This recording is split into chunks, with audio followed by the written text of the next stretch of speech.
উচ্চ মাধ্যমিক পরীক্ষার্থী বন্ধুদের জন্য জীবনীমূলক রচনা লেখবার ছক বা কৌশল নিয়ে আমাদের আজকের এই ভিডিও। মাত্র একটা ছক ভালোভাবে আত্মস্থ করতে পারলেই উচ্চ মাধ্যমিক বাংলা পরীক্ষাতে যার জীবনী আসুক না কেন তুমি তা লিখতে পারবে এবং অবশ্যই ভালো নাম্বার অর্জন করতে পারবে। এই ছক ফলো করলে তোমরা অবশ্যই 10-এ 8 তো পাবেই। আর একটা কথা, উচ্চ মাধ্যমিক পরীক্ষাতে যার জীবনী লিখতে দেওয়া হবে তার নামের আগে একটা বিশেষণ দিতে হবে। এটা অনেকে দাও না, এটা একটা বড় ভুল। অর্থাৎ যদি রবীন্দ্রনাথ ঠাকুর সম্পর্কে লিখতে বলা হয় তাহলে তোমাদের লিখতে হবে বিশ্ববরেণ্য কবি রবীন্দ্রনাথ ঠাকুর অথবা বিশ্বকবি রবীন্দ্রনাথ ঠাকুর।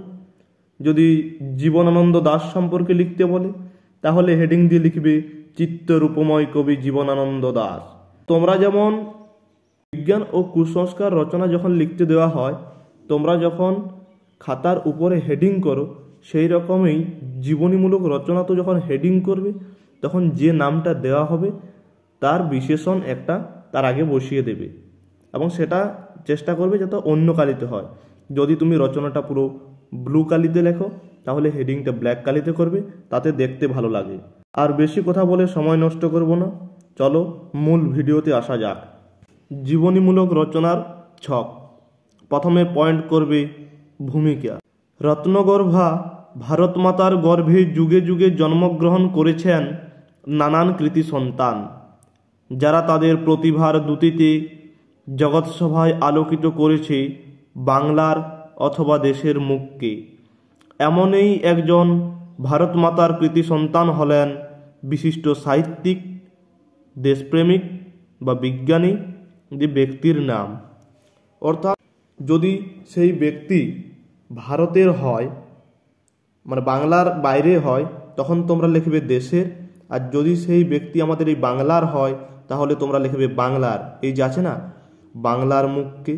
রত্নগর্ভা ভারত মাতার গর্ভে যুগে যুগে জন্মগ্রহণ করেছেন নানান কৃতি সন্তান, যারা তাদের প্রতিভার দ্যুতিতে জগৎসভায় আলোকিত করেছেন বাংলার বা দেশের মুখে। ওই জায়গায় বললাম। তারপর পয়েন্ট করবে জন্ম।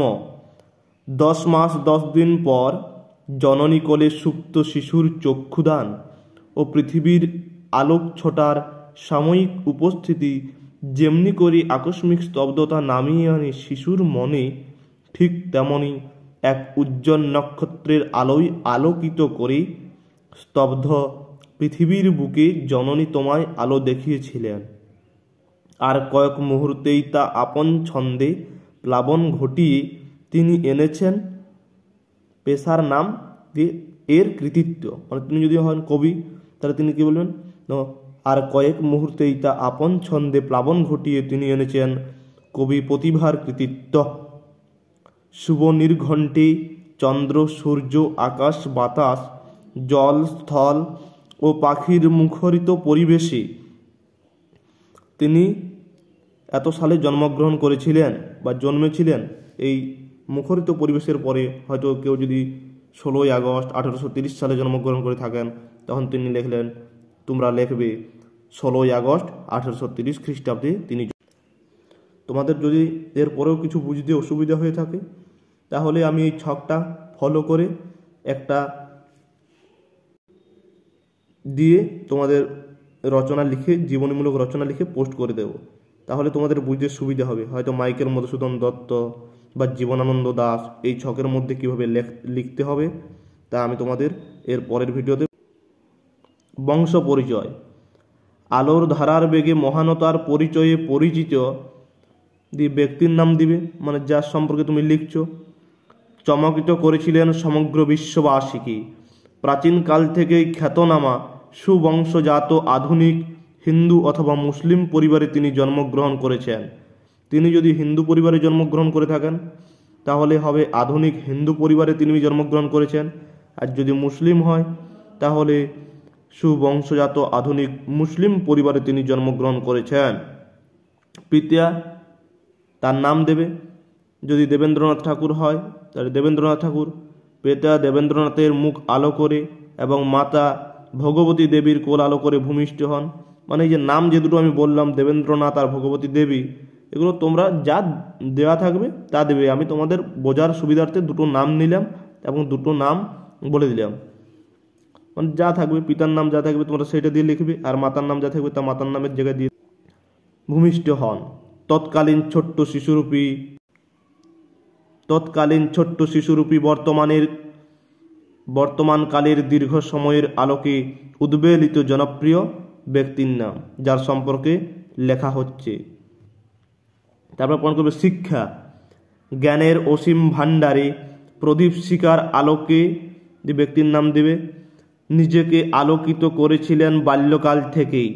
যেমন করে গাছের ধরন দেখলে বোঝা যায় ফুল ফুটবে কিনা, তেমনি তার ছোটবেলায় শিক্ষার দীপশিখা জ্বলে উঠেছিল বাবা মায়ের কাছেই। তারপর প্রশ্নে তোলা যে পয়েন্ট থাকবে বাকি সেটা দেবে। যেখানে ব্যক্তির নাম বা পিতার নাম বা মাতার নাম যা লেখা আছে তা তোমাদের উপরে পয়েন্টে দেওয়া থাকবে, সেই পয়েন্টগুলো দেখে দেখে তোমরা ওই ফাঁকা জায়গাগুলো পূরণ করবে। তারপর কর্মজীবন। প্রথমে একটা কোটেশন দেবে, এসো বন্ধু এসো বীর, শক্তি দাও চিতেই, কল্যাণের কর্ম করি লাঞ্ছনা সহিতে। তারপর লিখবে, যে সকল ব্যক্তি তাদের চিন্তায় কর্মে আমাদের দেশে আধুনিক, যে পেশার নাম দিবেন, যে তিনি কি করতেন সেই পেশার নাম দিলে তারপর লিখবে সৌন্দর্যের সৃষ্টি করেছেন, তাদের মধ্যে অন্যতম ছিলেন অমুক, মানে ব্যক্তির নাম যার সম্পর্কে লেখা হচ্ছে। তার কর্মজীবনী ছিল জীবনের বহিঃপ্রকাশ। অর্থের মূল্যায়নকে প্রাধান্য না দিয়ে পেশার নাম এর কল্যাণে নিজের আত্মনিয়োগের ধারাকে অক্ষুণ্ণ রেখেছেন জীবনের প্রতিটি পদক্ষেপে। এই যে প্রথম পেশার নাম, মানে তিনি কি কাজ করতেন, যদি সাহিত্যিক হয় সাহিত্যিক, কবি হলে কবি, বিজ্ঞান হলে বিজ্ঞানী, ইত্যাদি ইত্যাদি। পুরস্কার, এখানেও প্রথমে একটা কোটেশন দেবে, শৃঙ্খল দিয়ে বাঁধা যায় দেহ, ভালোবাসা দিয়ে বাঁধা যায় মন, উপহার দিয়ে বাঁধা যায় স্মৃতি, তাই উপহার দেয়া প্রয়োজন। অমর কৃতির কার্যাবলীকে মর্যাদা দানে বিরত রাখা সম্ভব নয়। অমর প্রতিভার ব্যক্তিত্ব অমরত্ব লাভ করে তার সীমাহীন কীর্তির মধ্য দিয়ে। তিনি তার প্রতিভার স্মারকরূপী অর্জন করেছেন বিভিন্ন জাতীয় ও আন্তর্জাতিক পুরস্কারের মধ্য দিয়ে। তারপর প্রশ্নে যা পয়েন্ট থাকবে সেই পয়েন্ট একটু যোগ করে তোমরা লিখে দেবে। তারপর মৃত্যু, লুপ্ত করেছ আমার ভুবন দুঃস্বপ্নের তলে, তাই তো তোমায় সুধায় অশ্রু জলে। তাই তো তোমায় সুধায় অশ্রু জলে, এই লাইনটি একটা আলাদা লাইন হবে, কোনো কারণে টাইপিং মিস্টেক হয়েছে। তারপর প্রতিভার মৃত্যু নেই, কিন্তু শরীরের মৃত্যু অবশ্যম্ভাবী, তাই কালের নিয়মে তিনিও চলে গেছেন জগতের এই মায়া ত্যাগ করে। তারপর সাল তারিখ, কত সালে এবং কত তারিখে তিনি পরলোক গমন করেছিলেন সেটা এই ফাঁকা জায়গায় লিখে দেবে। এবং শেষ পয়েন্ট উপসংহার, এহেন ব্যক্তির নাম দিবেন যার সম্পর্কে লেখা হচ্ছে। এহেন ধরো রবীন্দ্রনাথের আমি বলছি, এহেন রবীন্দ্রনাথের মৃত্যু বিশ্ববাসীর কাছে একান্ত যন্ত্রণাদায়ক। তথাপি মৃত্যু এই মর্তে পৃথিবীর সবচেয়ে বড় সত্য। তবে অমুক অর্থাৎ রবীন্দ্রনাথ ঠাকুর যদি ধরি, তবে রবীন্দ্রনাথ ঠাকুরের দৈহিক অস্তিত্ব পৃথিবী থেকে মুছে গেলেও তার কবি প্রতিভা আগামী ইতিহাসেও একটি বিমুগ্ধ বিস্ময় চিহ্ন হয়েই থেকে যাবেন। তাই একথা বলা যায়, দেশের মৃত্তিকা নীলজারে হরি, দেশের হৃদয় তাকে রাখিয়াছে ধরি। এই দুটো লাইন হবে, এই দেশের হৃদয় তাকে রাখিয়াছে ধরি, এটা একটা আলাদা লাইন এবং তোমরা শেষে কোটেশন দিয়ে এই দুটো লাইন লিখবে। এইভাবে তোমরা পুরো রচনাটা যদি কমপ্লিট করো তাহলে আমার বিশ্বাস যে তোমরা 10-এ 8 তো অবশ্যই পাবে, এবং কেউ কেউ তার থেকে আরও একটু বেশি পেতে পারো। কেন? কারণ প্রথম দিকে প্রশ্ন উত্তর যারা ভালো লিখবে তাদের খাতাতে একটু অ্যাডভান্টেজ যাবে, কারণ পরীক্ষকও বুঝবেন যে না, এই ছেলেটার মধ্যে বা এই মেয়েটার মধ্যে একটা আলাদা প্রতিভা রয়েছে। তো আর বেশি কথা বলবো না। ভিডিওটা কেমন লাগলো তোমরা অবশ্যই কমেন্টে জানিও, এবং এরপর তোমরা কোন বিষয়ের উপর ভিডিও চাইছো তা আমাকে কমেন্ট করে জানাও। তো ভিডিওটি ভালো লেগে থাকলে অবশ্যই একটা লাইক করবে, কমেন্ট করে তোমাদের মতামত জানাতে ভুলো না, এবং এই ভিডিওটা বন্ধুদের মধ্যে শেয়ার করে দাও যাতে তারাও এই ভিডিও দেখে উপকৃত হতে পারে। আজ এই পর্যন্তই, দেখা হচ্ছে পরবর্তী ভিডিওতে।